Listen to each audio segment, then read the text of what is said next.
नमस्कार दोस्तों, मैं doctor Nagendra Gangola Uttarakhand open university के कम्युनिटी रेडियो हेलो हल्द्वानी में आप सभी का तहे दिल से स्वागत करता हूं। और ये कम्युनिटी रेडियो जो कि विभिन्न प्रकार के कार्यक्रम सभी के लिए चलाता है, इसको आप 91.2 मेगाहर्ट्ज की फ्रीक्वेंसी पे सुन सकते हैं। और कई दिनों बाद मैं आपके सामने हाजिर हूं फिर से एक अंग्रेजी साहित्य की बहुत ही खास सीरीज लेके, जिसमें कई स्टूडेंट्स को या विद्यार्थियों को बहुत प्रॉब्लम होती है और वो हमेशा से हमारे साहित्य की एक रीढ़ की हड्डी के रूप में पहचाना जा सकता है, जिसे हम कहते हैं एक्विंटेंस विद लिटरेरी टर्म्स।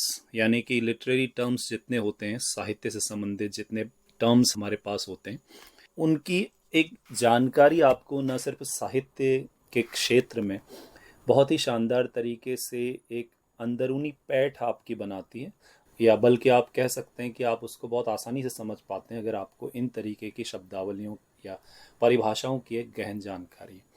तो इस सीरीज का नाम हमने दिया है literary terms with doctor Nagendra, and उसमें सबसे पहला टर्म जो मैं आपके सामने लेके आज हाजिर हूँ आपके सामने, वो टर्म है एंटागोनिस्ट। जनरली क्या होता है कि अंग्रेजी साहित्य में, इंग्लिश लिटरेचर के फील्ड में, जब हम किसी भी नावल को पढ़ते हैं या किसी भी नरेटिव या कहानी से होके गुजरते हैं, रूबरू होते हैं, तो हमारे सामने जो सबसे पहला एक साहित्यिक क्षेत्र में, जैसे हम परंपरागत तौर पे कह सकते हैं, एक छवि उतरती है, वो होती है एक नायक की। और नायक को अंग्रेजी साहित्य के टर्म्स में प्रोटागोनिस्ट की संज्ञा दी जाती है। प्रोटागोनिस्ट को इसीलिए मैंने इसमें नहीं लिया है क्योंकि प्रोटागोनिस्ट यानी कि नायक सालों से हर किसी के मस्तिष्क में, दिलो दिमाग में एक अच्छी खासी छवि के रूप में उभरा है, और हीरो या नायक या प्रोटागोनिस्ट को लगभग हर कोई पहचानता है कि वो अपने गुणों से, अपने कामों से या फिर अपनी अच्छाइयों से सभी का दिल जीतता है और वो एक नायक के रूप में उभरता है।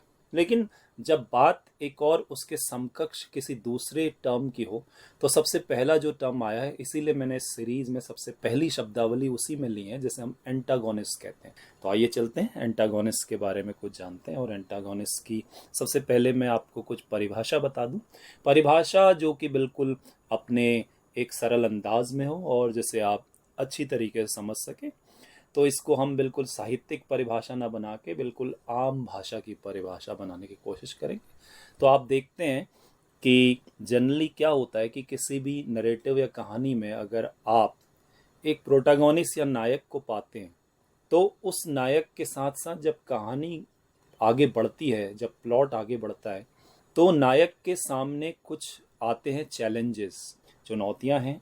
आप देखते हैं कि वो कई रुकावटों से जूझ रहा है, मैनी ऑब्स्ट्रक्शंस आर देयर, और कई रुकावटों से जो है वो फेस टू फेस हो रहा है, उससे जूझ रहा है। और तब हम देखते हैं कि ये जो चैलेंजेस उसके सामने लाने वाली स्थितियां हैं या जो रुकावटें उसके सामने खड़े करने के कारण हैं, वो कोई और नहीं बल्कि एक उसके ही जैसा कोई व्यक्ति है। और वो व्यक्ति उसके जो कहानी का जो एक पूरा फ्लो है उसके बीच में रुकावटें उत्पन्न कर रहा है, न सिर्फ नायक के सामने। अब नायक के सामने रुकावटें उत्पन्न होने की वजह से कहानी में रुकावट आ रही है, और ये जो व्यक्ति है इसको ला रहा है या जो व्यक्ति चुनौतियां पेश कर रहा है, इसी व्यक्ति को हम एंटागोनिस्ट कहते हैं। यानी कि एक तरीके से आप सीधे सीधे बात सरल शब्दों में कहें तो प्रोटैगनिस्ट के सीधे सीधे कामों को या प्रोटैगनिस्ट के साथ चलने वाली स्टोरी को या प्रोटैगनिस्ट के सामने जो चुनौती बन के खड़ा है हर काम में एक अड़चन डालने को, वो एंटागोनिस्ट है। लेकिन बात यहाँ पर ख़त्म नहीं होती। अगर ये इतना ही सरल होता तो हम एंटागोनिस्ट को यहीं कह के समाप्त कर देते। जब साहित्य की बात होती है तो फिर साहित्य में जब साहित्य को गढ़ा जाता है तो उसकी एक अपना रचना विधान होता है, और उसमें होता क्या है कि हम इस एंटागोनिस्ट को किस रूप में लाएंगे, ये एक कलात्मकता जो पूरी होती है, ये ऑथर की ओर, राइटर की ओर से आती है। और इसी कलात्मकता, जैसे हम इनोवेशन कहते हैं, इसी के चलते हमें इन एंटागोनिस्ट की तरह तरह की खूबियां या तरह तरह के टाइप देखने को मिलते हैं। तो हम ये कह सकते हैं कि एंटागोनिस्ट कई रूप में उपस्थित हो सकता है। जैसे एक इंडिविजुअल कैरेक्टर भी हो सकता है, कोई एक हीरो के समकक्ष कोई व्यक्ति, या कोई महिला जो उसके हर काम में अड़ंगा डाल रही हो या डाल रहा हो, या फिर ये व्यक्ति न हो के कोई एक ऐसा बाहरी दबाव या फोर्स हो सकता है जो इस कार्य को कर रहा हो हीरो के अगेंस्ट, या फिर ये कोई फिलॉसफी हो सकती है, या फिर ये कोई ग्रुप ऑफ इंस्टीट्यूशंस हो सकते हैं, या ये कुछ लोग हो सकते हैं, ये कुछ परिस्थितियां हो सकती हैं, और यहाँ तक कि कभी कभी हीरो खुद भी इंटरनल कॉन्फ्लिक्ट के जरिए ऐसा कर सकता है, जिसे हम कहते हैं कि अपने अंदर के जो आत्म द्वंद के जरिए भी ऐसा किया जा सकता है। तो इतने तरीके के अगर एंटागोनिस्ट हमारे पास है तो हम इस विषय में और थोड़ा और गहरा उतरें तो हमें पता चलता है कि ये काफ़ी इंटरेस्टिंग है। क्यों? क्योंकि अगर आप ये सोचते हैं कि किसी भी स्टोरी में एंटागोनिस्ट का होना ज़रूरी है, तो ये कोई हार्ड एंड फास्ट रूल नहीं है दोस्तों, ये कोई बहुत ज़रूरी बात नहीं है। तो बिना एंटागोनिस्ट के भी कोई कहानी हो सकती है, उसका अस्तित्व हो सकता है, कोई भी कहानी एक ऑथर, एक राइटर अस्तित्व में ला सकता है। लेकिन अगर हम बात करें कि क्या एक एंटागोनिस्ट को एग्जिस्ट करने के लिए प्रोटागोनिस्ट की ज़रूरत है, तो आपको इस मामले में बिल्कुल इस बात पे यकीन करना पड़ेगा कि बिना प्रोटागोनिस्ट के कोई एंटागोनिस्ट नहीं हो सकता। यानी कि एंटागोनिस्ट होने के लिए शर्त यह है कहानी पे कि प्रोटागोनिस्ट होना ही चाहिए। जब एंटागोनिस्ट प्रेजेंट है तो नरेटिव का प्लॉट और क्लाइमेक्स और जितनी भी कहानी के चलने की जो स्टेप्स होते हैं वो दोनों कैरेक्टर के बीच की केमिस्ट्री के थ्रू एक डायनामिक्स क्रिएट करते हैं, और कहानी में मूवमेंट आता है, कहानी में इंटरेस्ट आता है, कहानी में क्लाइमेक्स आता है, कहानी में डाउनफॉल आते हैं, कहानी में अप्स एंड डाउन आते हैं, और कहानी एक इंटरेस्टिंग तरीके से, जिसे कहते हैं रोमांचक तौर पे आगे बढ़ती है, और कहानी के सारे रोमांचक तत्व जिंदा बने रहते हैं दोस्तों।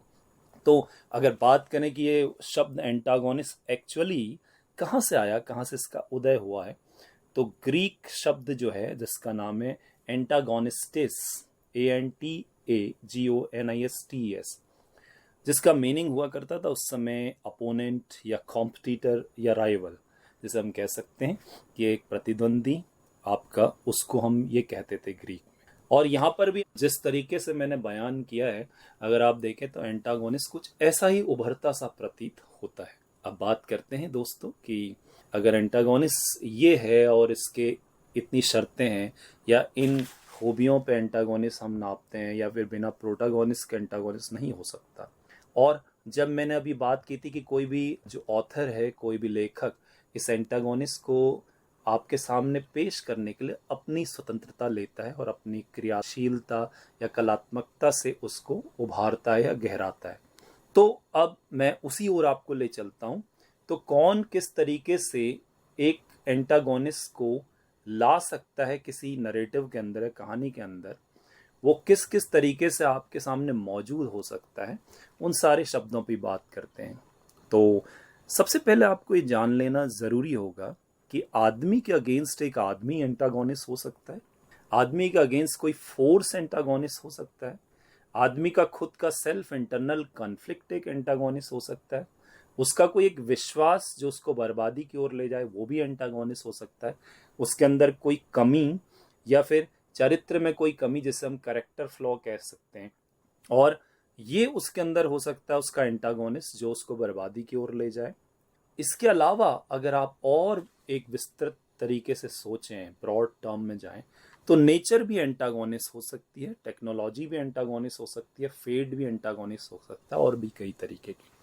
क्योंकि अगर आप टेक्नोलॉजी का इस्तेमाल कुछ इस तरीके से करेंगे कि वो आपके खिलाफ खड़ी हो जाए तो ये एंटागोनिस्ट हो जाएगी। जैसे नेचर आपके खिलाफ अभी धराली में खड़ी हो गई है, कुछ दिनों पहले की घटना है और ये एक विभत्स घटना है, लेकिन इन सब के पीछे कहीं ना कहीं हमारे द्वारा नेचर का दोहन है और नेचर का हमारे खिलाफ, हमारी प्रोग्रेस के खिलाफ खड़े हो जाना है। तो ये सब भी एंटागोनिस्ट ठहराए जा सकते हैं। अब हम आते हैं कि इन एंटागोनिस्ट के टाइप में जिस तरीके से डिफाइन किए गए हैं या ऑथर जिस तरीके से यूज करते हैं, उसमें सबसे पहला टाइप या पहला प्रकार क्या होता है। तो दोस्तों सबसे पहला प्रकार होता है विलेन।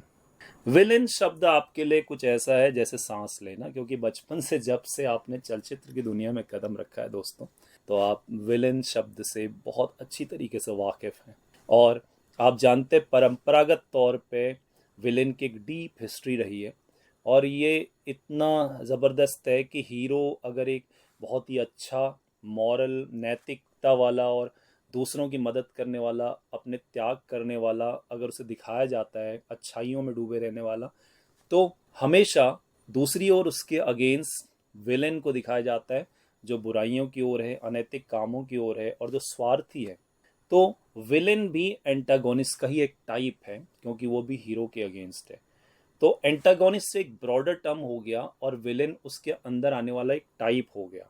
तो आप ये समझ सकते हैं कि एंटागोनिस्ट एक पूरी विचारधारा है जिसके अंदर तरह तरह के टाइप्स हैं। उसमें पहला टाइप विलेन है जो आपका सबसे ज़्यादा नज़दीक का और सबसे ज़्यादा पहचान वाला शब्द है।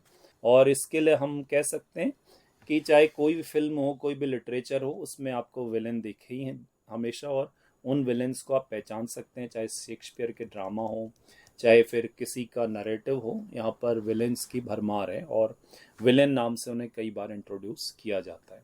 अब अगर हम बात करें दूसरे एंटागोनिस्ट की, तो दूसरा एंटागोनिस्ट काफ़ी इंटरेस्टिंग एंटागोनिस्ट है दोस्तों, और उसका नाम है एलाई एंटागोनिस्ट, जिसको हम कह सकते हैं ALLY, एलाई एंटागोनिस्ट। एलाइज कौन होते हैं आप जानते हैं? जो आपसे समझौता करते हैं, आपसे हाथ मिलाते हैं और आपके साथ देते हैं और आपके कंपनी में रहते हैं। तो कभी कभी कहानियाँ कुछ इस तरीके से लिखी जाती हैं या इस तरीके से आगे बढ़ती हैं दोस्तों, जिसमें कुछ ऐसे लोग होते हैं हीरो के साथ जिनके गुण भी हीरोइक हैं, उनके इंटेंशंस भी बहुत नोबल हैं, बहुत अच्छे हैं, और वो हमेशा ऐसा लगता है कि वो हीरो के साथ बिल्कुल एक कंधे से कंधा मिला के चलने वाले अच्छे लोग हैं। जैसे जैसे कहानी आगे बढ़ती है, धीरे धीरे हमें पता चलता है कि चाहे परिस्थितियों के चलते, चाहे फेट के चलते, ये अच्छे गुणों वाले लोग जो उनके साथ एलाइज थे, जो उनके साथ कंपेनियन थे, वो धीरे धीरे परिवर्तित होते जा रहे हैं। उनका मेटामॉर्फसिस होते जा रहा है किसमें? इनटू एंटागोनिस्ट, और वो हीरो के खिलाफ खड़े होते जा रहे हैं। उनकी विचारधारा बदलते जा रही है। यानी कि शुरुआत अच्छी होती है, वो एक अच्छे व्यक्ति के रूप में आगे बढ़ते हैं, हीरो के कंपेनियन के रूप में आगे बढ़ते हैं, लेकिन प्लॉट धीरे धीरे दिखाता है कि वो धीरे धीरे हीरो के खिलाफ खड़े हो जाते हैं। और ये जब खड़े होते हैं तो हमें कैसे पता चलता है? इसका पता हमें एक खास घटना के थ्रू चलता है जिसे हम बिट्रेयल कहते हैं। बिट्रेयल यानी धोखाधड़ी, धोखेबाजी। और ये धोखेबाजी उनका जो एक खास कैटलिस्ट कह सकते हैं, उत्प्रेरक का काम करता है, जो उन्हें ट्रांसफॉर्म करता है एंटागोनिस्ट में। तो इन्हें ये भी कह सकते हैं कि ये लोग एंटागोनिस्ट इन डिस्गाइज होते हैं, छिपे हुए ये एंटागोनिस्ट हैं जो बाद में एंटागोनिस्ट बन जाते हैं, और शुरू में वो हीरो को पता ही नहीं चलता कि एंटागोनिस्ट हो सकता है।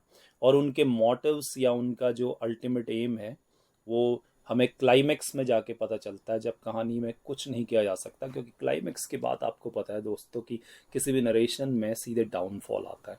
चाहे आप कोई भी ऐसी कहानी लें या फिल्म लें या ड्रामा लें जहाँ पर ऐसी धोखेबाजी देखने को मिलती है, तो आप जानते हैं कि उसके बाद फिर बहुत कुछ कहानी में बचता नहीं है, और फिर एक डाउनफॉल जाता है और एक ट्रेजेडी की ओर हम उन्मुख भी होते हैं।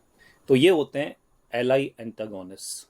और दोस्तों एक और ख़ास तरीके का एंटागोनिस्ट आपके सामने है, वो है grey antagonist, GRAY। Grey antagonist क्या है? सारे एंटागोनिस्ट को अगर आप ये माइंड के in the back of your mind, if you think that all antagonist are evil, हर एंटागोनिस्ट गलत है, तो फिर ये भी कहना एक न्याय संगत बात नहीं होती। क्यों? क्योंकि कई बार सारे ये जो एंटागोनिस्ट करार दिए गए लोग हैं, वो क्या करते हैं? वो मेन कैरेक्टर यानी प्रोटागोनिस्ट के अगेंस्ट खड़े ही नहीं होते। वो तब खड़े होते हैं उसके अगेंस्ट जब एक क्रूशियल मोमेंट आ जाता है और उनका दिल अचानक से चेंज हो जाता है, और कोई ऐसे कन्फ्लिक्ट में घिर जाते हैं जहां उनको उस कन्फ्लिक्ट को रिजॉल्व करने के लिए हीरो के अगेंस्ट खड़ा ही होना पड़ेगा। तो ये एंटागोनिस्ट ऐसे लोग हैं जो पहले एंटागोनिस्ट कभी नहीं लगते, लेकिन एक क्रूशियल मोमेंट में वो प्रोटागोनिस्ट के खिलाफ हो जाते हैं। और इस तरीके के एंटागोनिस्ट पहचाने नहीं जाते, ये शेड में रहते हैं, इसीलिए इन्हें ग्रे एंटागोनिस्ट कहा जाता है। और ये ऐसे प्लॉट जो है बड़े कॉम्प्लेक्स प्लॉट होते हैं, ऐसी कहानियाँ बड़ी एक तरीके से कॉम्प्लेक्स कहानियाँ होती हैं जिनमें अचानक से ऐसे चेंजेस देखने को मिलते हैं और रीडर अचानक पढ़ते पढ़ते चौंक उठता है या अवाक रह जाता है। हालांकि रीडर्स को इस तरीके के कॉम्प्लेक्स एंटागोनिस्ट को जो है पढ़ने में एक एंजॉयमेंट होता है, he relishes the flavour of this unexpected result, क्योंकि ये शुरू में एक ऑथेंटिक कैरेक्टर की तरह चलते हैं और अचानक से चेंज होकर हीरो के अगेंस्ट आते हैं। तो इनको ये भी नहीं कहा जा सकता कि ये लोग बहुत ही बुरे होते हैं, but here the major role is played by the conflict, the situations which needs to be resolve. एक ऐसी स्थिति जिसको रिजॉल्व करना ही है, तो इस सिचुएशन के ऊपर आप ब्लेम कर सकते हैं। तो ये था आपका ग्रे एंटागोनिस्ट, और अब हम चलते हैं एंटागोनिस्टिक एंटिटीज की ओर। यहां तक हमने देखा मैन वर्सेस मैन एंटागोनिस्ट थे, यानी कि एक आदमी के खिलाफ आदमी का खड़ा हो जाना। लेकिन जब दोस्तों बात आती है एंटागोनिस्ट एंटिटीज की, तो एंटागोनिस्ट एंटिटीज जो है वो ऐसी चीजें हैं जो एक आदमी नहीं होगा, बल्कि वो एक ग्रुप हो सकता है जो प्रोटागोनिस्ट के खिलाफ है, उसको बर्बाद करने पे आमादा है।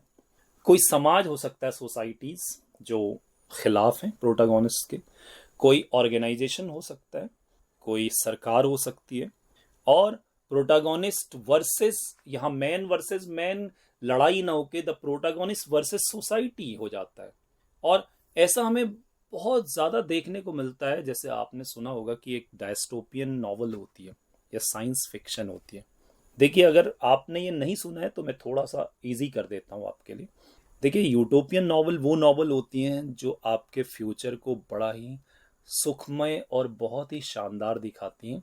जैसे आप कह सकते हैं कि जैसे राम राज्य की कल्पना करना, जहाँ पर हर चीज़ बढ़िया होगी, आइडियलिस्टिक होगी, वो यूटोपियन होते हैं। और आप जानते हैं कि थॉमस मोर का यूटोपिया जो शुरू हुआ था उस समय पोस्ट चौसेरियन एज में, वो इसका सबसे बड़ा उदाहरण है, जो हाथों हाथ लिया जनता ने, क्योंकि उस समय जनता त्रस्त थी और वो भी राम राज्य से सपने देखा करती थी कि कुछ ऐसा होना चाहिए। ये काफ़ी आइडियलिस्टिक फिलॉसफी होती है। जो डायस्टोपियन नॉवल होते हैं वो फ्यूचर को बहुत ही पैसिमिस्टिक मोड में आपके सामने लाते हैं, यानी कि सारी चीज़ें गलत दिखाई देती हैं और फ्यूचर हमें बहुत ही गलत तरीके से दिखाई देता है, जहां हम एक निराशावादी भंवर की ओर बढ़ते दिखाई देते हैं। वहीं पर एक साइंस फिक्शन होती है जिसमें साइंस की घटनाओं को हम बहुत शानदार तरीके से काल्पनिक कहानियों में पिरोते हैं और साइंस फिक्शन बन जाता है। ऐसी दो किताबों में जिसमें डायस्टोपियन कह सकते हैं और साइंस फिक्शन कह सकते हैं, इनमें हमें प्रोटागोनिस्ट वर्सेस सोसाइटी का कन्फ्लिक्ट साफ साफ दिखता है, और दिखता है कि प्रोटागोनिस्ट के खिलाफ, यानी कि हमारे हीरो के खिलाफ, एक आदमी नहीं बल्कि एक पूरी सोसाइटी, पूरी फिलॉसफी, पूरा थॉट प्रोसेस, पूरी कम्युनिटी खड़ी है। तो ऐसे कई उदाहरण है, जैसे मैं आपके सामने लाना चाहूँगा 1984 नाम की एक बुक, जो बहुत ही शानदार बुक है और जिसे लिखा है जॉर्ज ऑरवेल ने। ब्रेव न्यू वर्ल्ड, ये भी डायस्टोपियन नॉवल कही जाती है। 5 एक नॉवल है और एक ब्रेव न्यू वर्ल्ड, उसके बाद वी फॉर वेंडेटा है। इन सब नॉवेल्स में, डायस्टोपियन फिक्शंस में या साइंस फिक्शन में, हमें दिखता है कि हीरो वर्सेस सोसाइटीज के बीच में एक कन्फ्लिक्ट है और यहाँ पर एंटागोनिस्ट का काम एक ग्रुप करता है या सोसाइटी करती है। और ये कैसे करती हैं? ये एंटिटीज ज़्यादातर ये दिखाती हैं कि ये ऑप्रेसिव है, यानी कि ये चीज़ों को आप पे थोप रही हैं, आपको मजबूर कर रही हैं एक तरीके से। ये भ्रष्टाचार से ओतप्रोत हैं, सर से पांव तक, एक करप्ट हैं, या फिर ये अनैतिकता का भंडार है, अनैतिकता का समुद्र है, और जिससे हीरो की सीधे सीधे टकराहट है।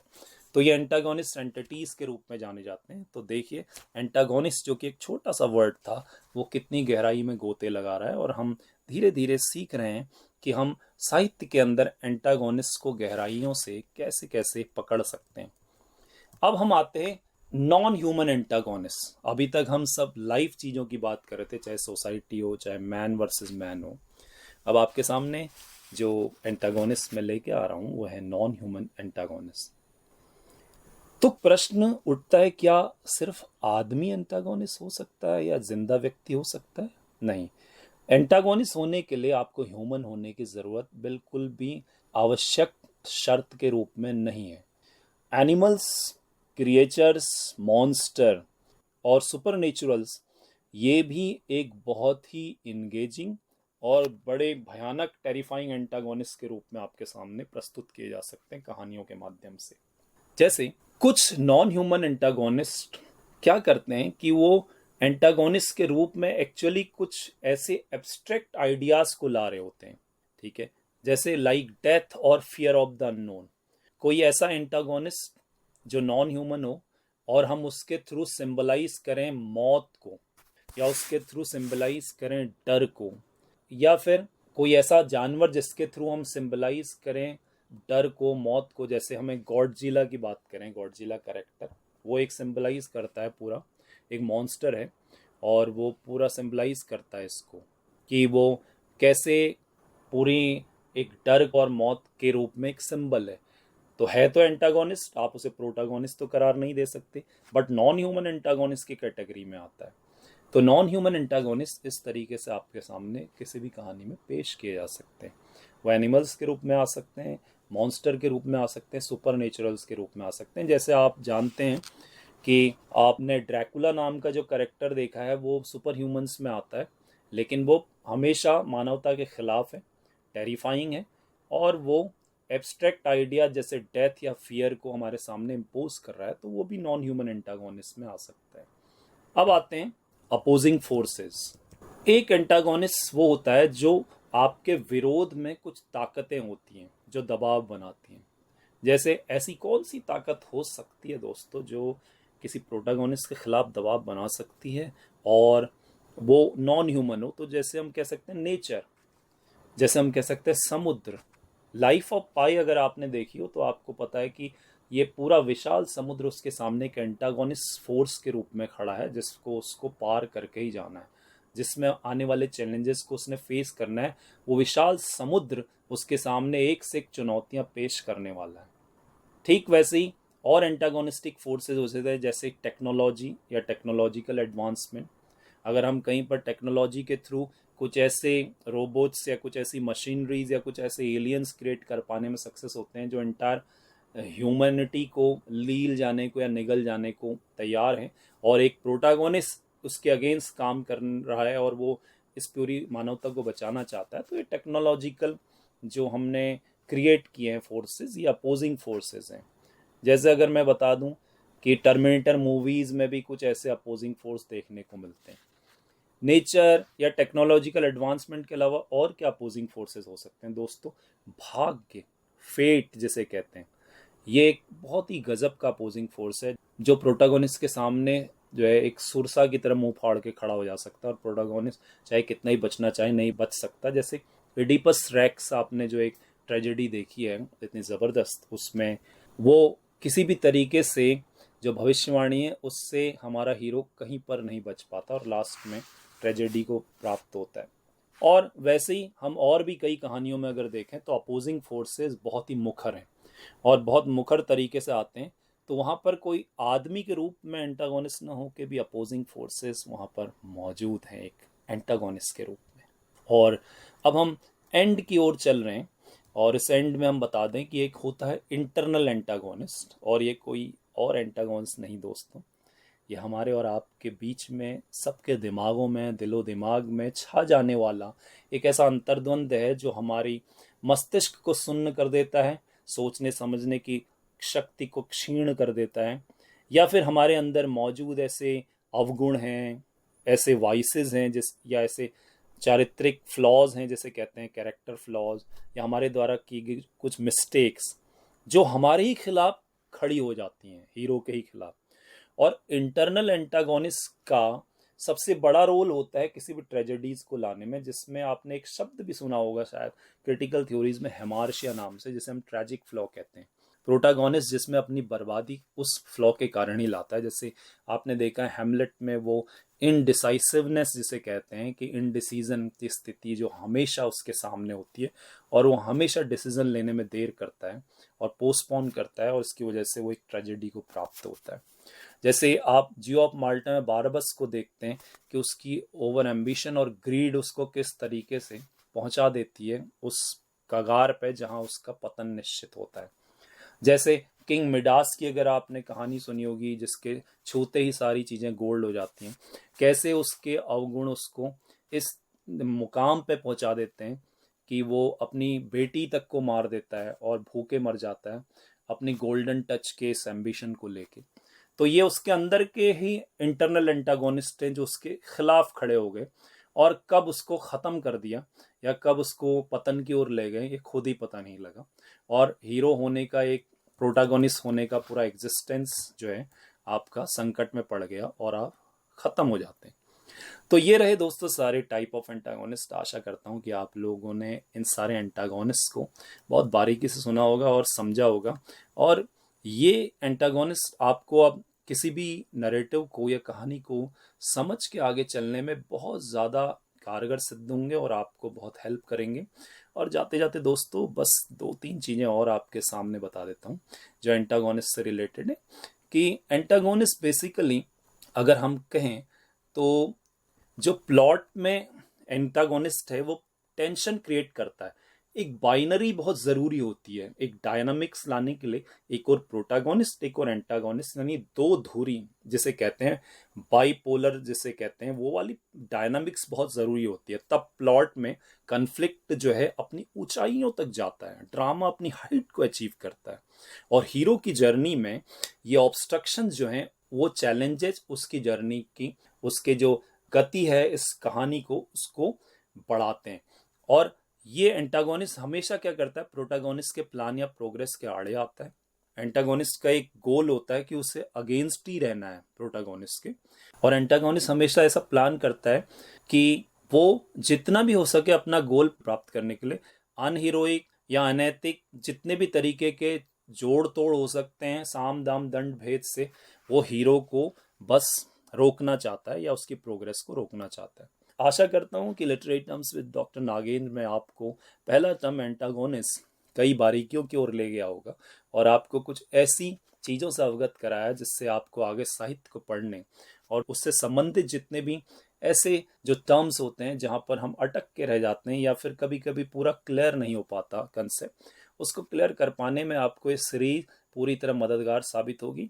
और इस आशा के साथ कि अगली सीरीज में एक बहुत अच्छा जो मैं टर्म लेने वाला हूँ उसके साथ फिर से प्रस्तुत होऊंगा एक बहुत इंटरेस्टिंग टर्म लेके। तब तक के लिए सुनते सुनाते रहिए और शेयर करिए हेलो हल्द्वानी, जो उत्तराखंड ओपन यूनिवर्सिटी का कम्युनिटी रेडियो है, 91.2 मेगाहर्ट्ज पे ट्यून कीजिए और खो जाइए इस पूरे संसार में जहाँ नॉलेज, एक इंफॉर्मेशन और एक बहुत ज्ञान का जो विशाल समुद्र है आपको अपने अंदर गोते लगवाने के लिए आपका इंतज़ार कर रहा है।